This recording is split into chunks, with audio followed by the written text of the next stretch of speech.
Hola, soy Livia Montoya Orozco.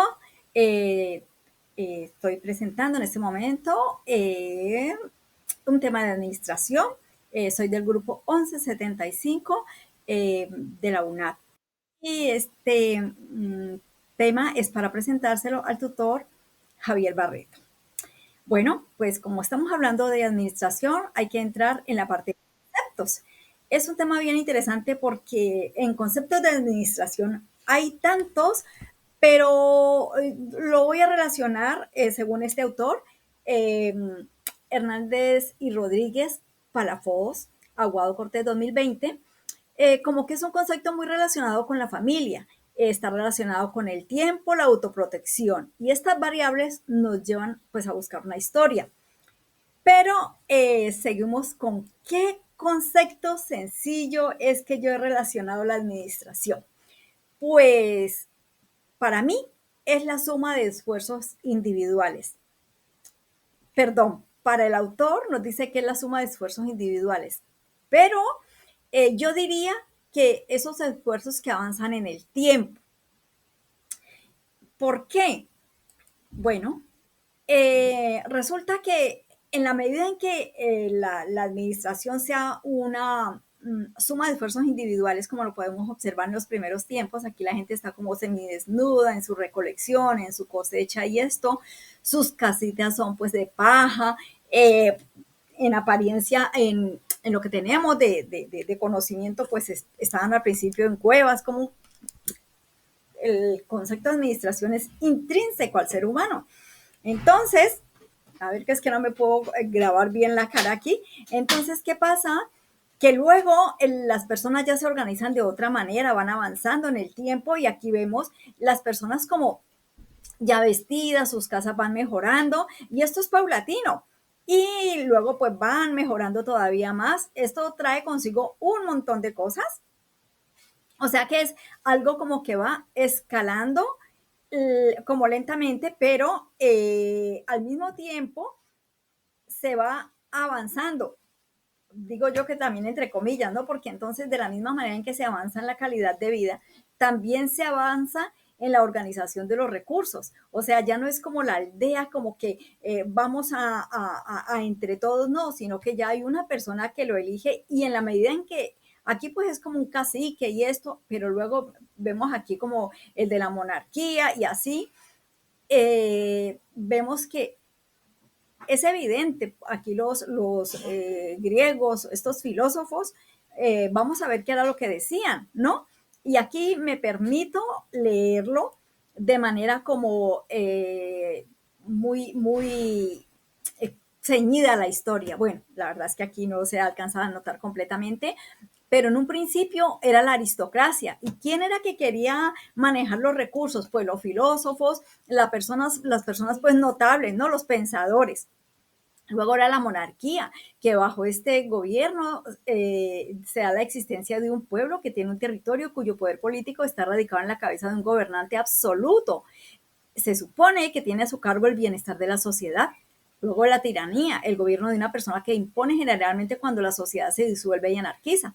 Luego está la democracia, que es el gobierno por consenso de todos.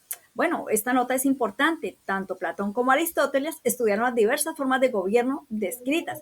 Señalaron su origen, su evolución y las bondades y los vicios. De sus análisis se han servido los filósofos, los políticos, los economistas y administradores para formular sistemas de gobierno y de administración de los estados modernos. Los estados modernos, y entonces uno llega y dice y se pregunta, y entonces, ¿quién tiene que recoger el dinero? ¿Quién maneja los recursos, no? Allí sí pues es como lo que tiene como cada país.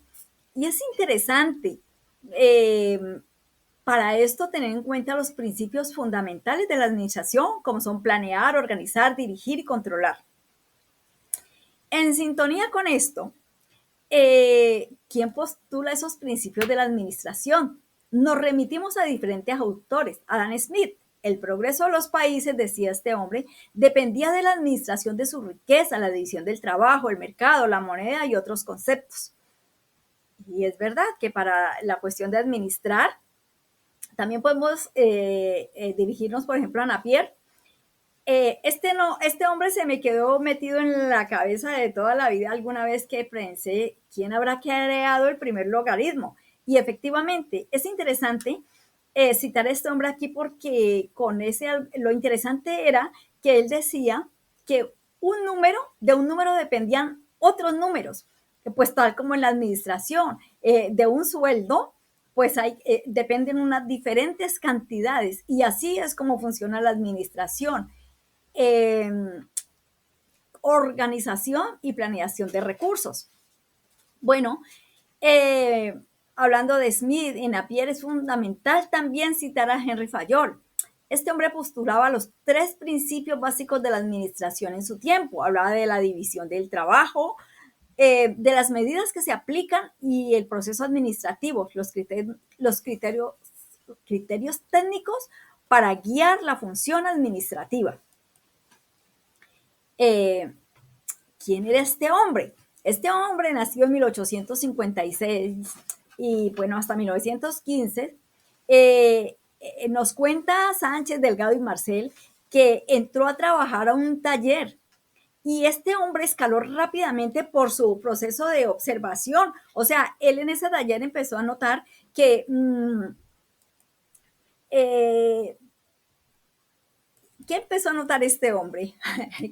que había que tener en cuenta el factor tiempo, la productividad, que todo esto se relacionaba con la motivación y que eso ayudaba a conseguir los objetivos de una empresa, siempre que se diera como la mano los dueños de las empresas junto a los trabajadores y no entrar en pugna, sino que todo lo contrario, lucharan por los mismos objetivos. Bueno, pues en esta interesante lectura nos encontramos con Henry Ford. ¿Y por qué Henry Ford aquí? Pues claro, es que Henry Ford aplicó los principios que decíamos de Taylor, que mencionaba la productividad, que los trabajadores estuvieran motivados. Pues los Ford fueron tan conocidos porque este hombre millonario, automillonario en el mundo, pues la verdad es que producía los coches en serie, los carros en serie, y pues fue una de las brillantes empresas en Estados Unidos. Entonces, hasta aquí hemos notado que esos principios básicos, si se aplican y se llevan a la técnica, pues llegan a los grandes éxitos, ¿verdad? Entonces, aquí el tema, y nos preguntan, ¿por qué la administración es ciencia, es arte y es técnica? A eso quería llegar. La administración es ciencia porque como lo hemos apreciado, se siguen unos pasos, se siguen unos pasos empíricos demostrables. Entonces, se ha demostrado, bueno, hemos citado o he citado el ejemplo de Henry Ford por citar cualquiera, pero las empresas en el momento es pura técnica. Y, y hemos visto que a través de la historia de la administración es fundamental en el progreso de las sociedades y hemos visto cómo aplicando principios básicos pueden conseguir objetivos. Eso es método científico.